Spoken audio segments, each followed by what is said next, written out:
Good morning.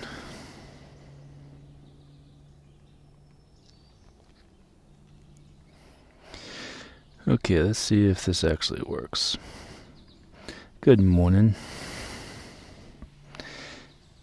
Yeah. Shepherd 8118 here. Tiger's being a pain this morning. He wants attention.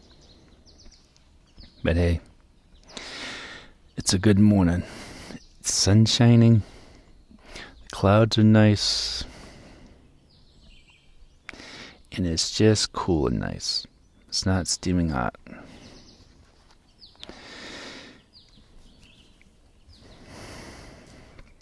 Let's see if we can do this.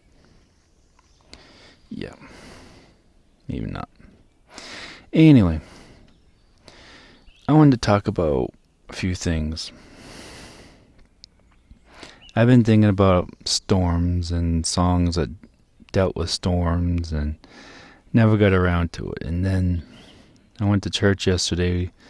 We went to Faith Temple where Art Fairbrother preached on Jesus sleeping in the boat, and basically he knew where they were going. He knew they were going to go through a storm and everything, and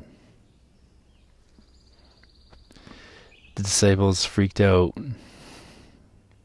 Like, he's asleep, we're sinking, the storm's going to get us, blah, blah. And only Jesus said, peace be still, and he talked about their faith. Anyway, getting beyond that, I just want to do a few things that I picked up on from each different version of another one of Pete. And I want to start with this one. When this is after Jesus fed the 4,000s with the 5 fish and the 2 loaves of bread. And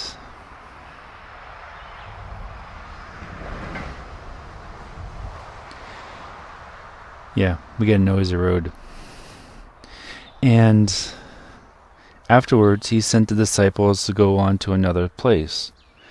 But he stayed behind to pray and find out from God what he wanted to do. And I took from Matthew, Mark, and John on this, the 3 parts. And each one had a certain one. And this one is, he's asked, they've seen Jesus, and they're freaking out, and they're crying, oh, we see a spirit. And Jesus says, be not afraid, it is I. And Peter, seeing Jesus walking on the water, asks if he can come out. And Jesus saying in verse 29, he said, come. And when Peter was come out on the ship, he walked on the water to go to Jesus. He was walking on the water with Jesus. And of course, we read on that he got afraid because he saw that the waters were boasting on the right and the left side of him. And Jesus came and saved him and said, why thou of little faith? They get back in the ship and everyone worships him, for he's the Son of God. I don't remember who said it,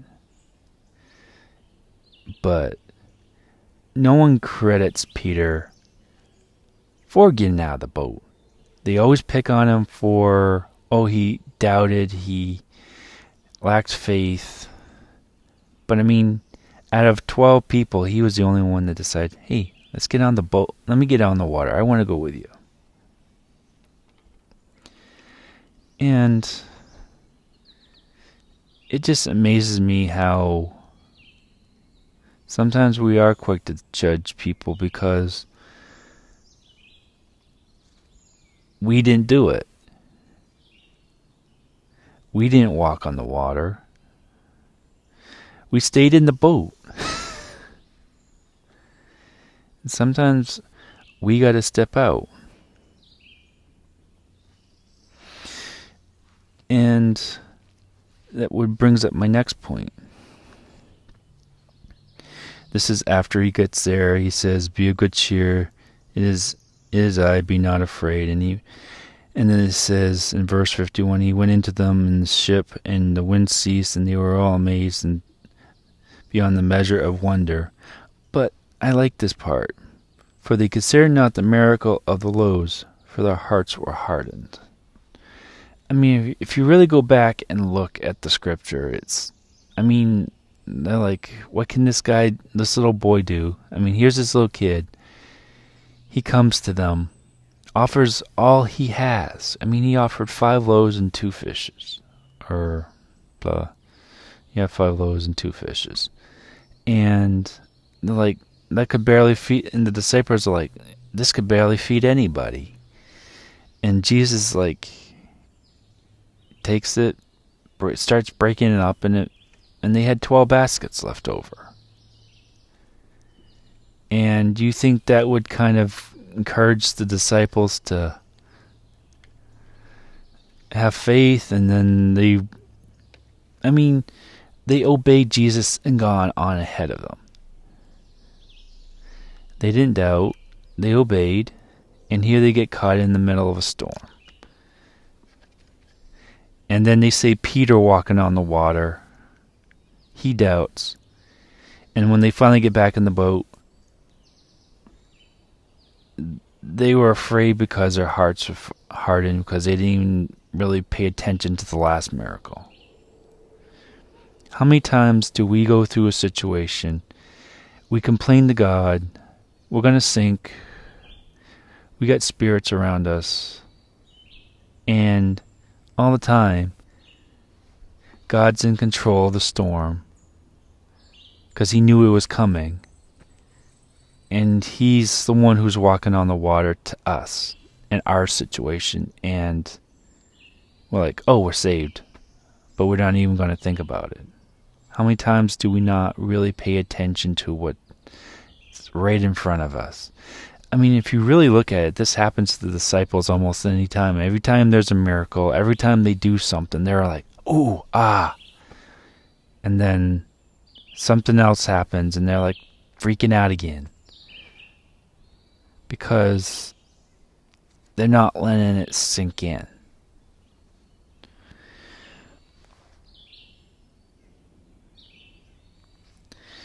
And this is one that I kind of want to finish off with. And again it says, and he said unto them in verse 6:20 of John, it is I, be not afraid. Then they willingly received him into the ship, and immediately the ship was at the land whither they went. In other words, as soon as they got Jesus in the boat, they were right where they were supposed to be. I mean, one thing it was saying, it was like 25 furlongs, which a furlong is like 600 and something feet, and it was like 1/8 of a mile. And I'm not really sure, I've lost my numbers on that, but they went almost quite a few miles out to sea. And bam, they're right where they're supposed to be when they've been sitting this whole time. Because if we look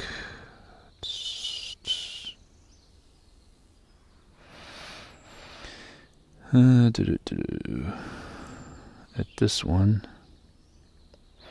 and ship in the midst of the tossed waves. Well, maybe it's not that one. Anyway,